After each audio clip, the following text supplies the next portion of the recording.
단기적으로는 우주산업은 군용위성의 수요가 이끌 것입니다. 민간 기업 중심으로 우주산업이 발전하기 위해서는 실적이 기반이 되어야 하며, 이를 위해서는 통신, 위성 이미지 등 업스트림 내 수요가 민간 영역에서 증가해야 합니다. 하지만 방위산업 내 위성의 수요는 경제적 논리와 무관하게 증가할 수밖에 없습니다. 새로운 미사일의 형태인 극초음속 미사일로부터의 위협에 대응하기 위한 적외선, IR 위성, 전천후 정찰 감시를 위한 광학, EO 및 SAR 위성, 마지막으로 유무인 복합체계 및 데이터 백본망 역할을 수행할 통신 위성은 국가 안보를 위해 필수적입니다. 위 언급된 위성들은 단일로 운영되는 것이 아닌 각 탑재체의 단점을 상호 보완하기 위해 군집으로 운용됩니다.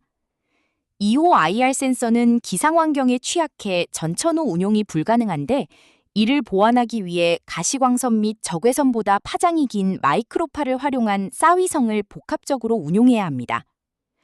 또한 조기 경보기, 위성, 무인기, 그리고 기타 다양한 무기체계들로부터 수집된 전장 데이터를 실시간으로 상호 통합하기 위한 통신위성이 필수적인데, 여기에는 정지궤도 및 저궤도 위성이 복합적으로 운용될 것이라 전망합니다. 군사용 위성은 저지연성, 정확성이라는 특성을 활용하기 위해 저궤도 위주로 운용될 것입니다. 저궤도 특성상 공전 주기가 정지궤도 위성보다 짧아 위성이 마모되는 속도가 빠릅니다. 통상 정지궤도 위성의 수명이 10에서 20년이라면 저궤도 위성은 5년 이내로 짧아, 일정한 수의 저궤도 위성을 궤도에 유지시키기 위해서는 지속적인 발사가 필요합니다. 방위산업 내 저궤도 위성을 활용하려는 움직임은 우리나라뿐 아니라 전 세계에서 동시에 진행되고 있는데, 미국 PWSA, 골든돔, 중국의 거왕, 구어왕, 유럽 IRIS-2, TWST 등이 있습니다. 우리나라는 425 사업, 그리고 초소형 위성체계 사업 내 EO-IR, SAR 위성이 군사적 목적으로 활용될 예정이며, 네트워크전 고도화에 따라 군 내 저궤도 통신위성 수요가 증가하게 될 것이라 전망합니다. 극초음속 미사일은 말 그대로 탄도미사일의 중간 단계부터 마하 10 이상의 속도를 내는 미사일인데, 속도와 더불어 예측할 수 없는 이동 경로를 구사해 기존의 전통적인 지상 기반 방공체계로는 요격을 어렵게 만듭니다. 핵무기는 분명 강력한 억지력을 제공합니다. 다만 핵무기 보유국들 간에는 상호 확증 파괴에 따라 핵무기의 활용성이 크게 제한되는데, 특히 국지적인 이득을 보기 위한 무기체계로는 적합하지 않습니다.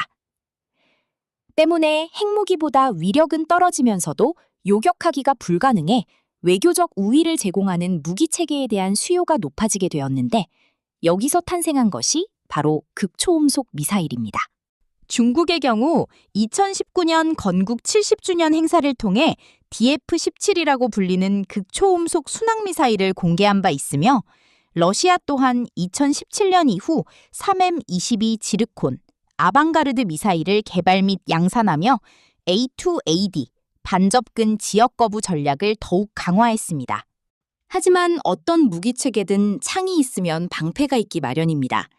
극초음속 미사일이 기존 방공체계로 대응이 어려운 이유는 탐지를 하는 순간 대응할 수 있는 시간이 부족하기 때문입니다.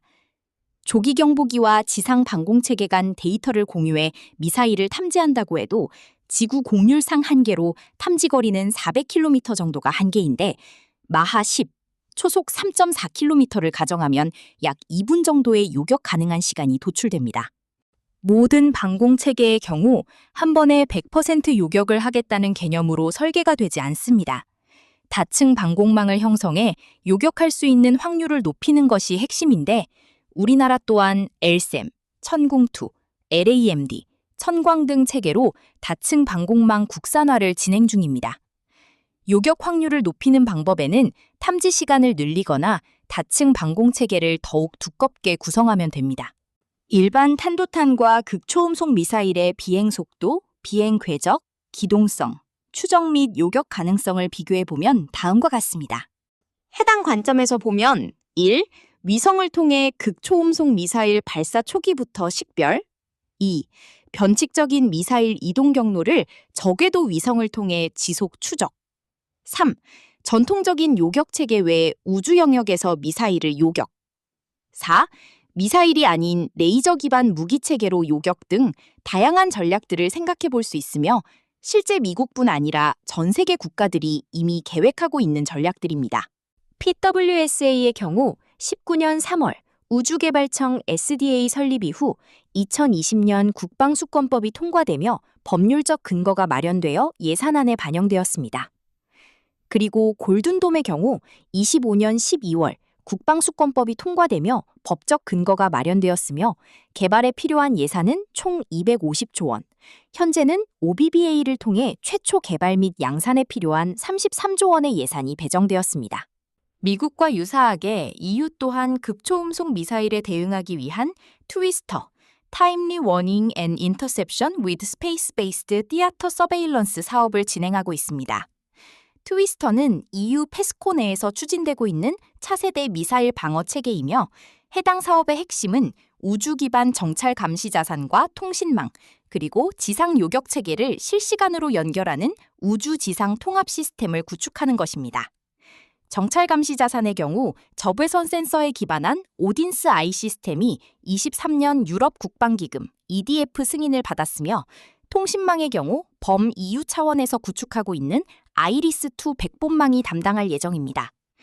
요격 미사일로는 HYDIS 프로그램이 진행 중에 있으며 MBDA가 주계약자로 아리앙그룹, OHB 시스템스, ABO, 팔레스 등 기업이 해당 사업에 참여하고 있습니다.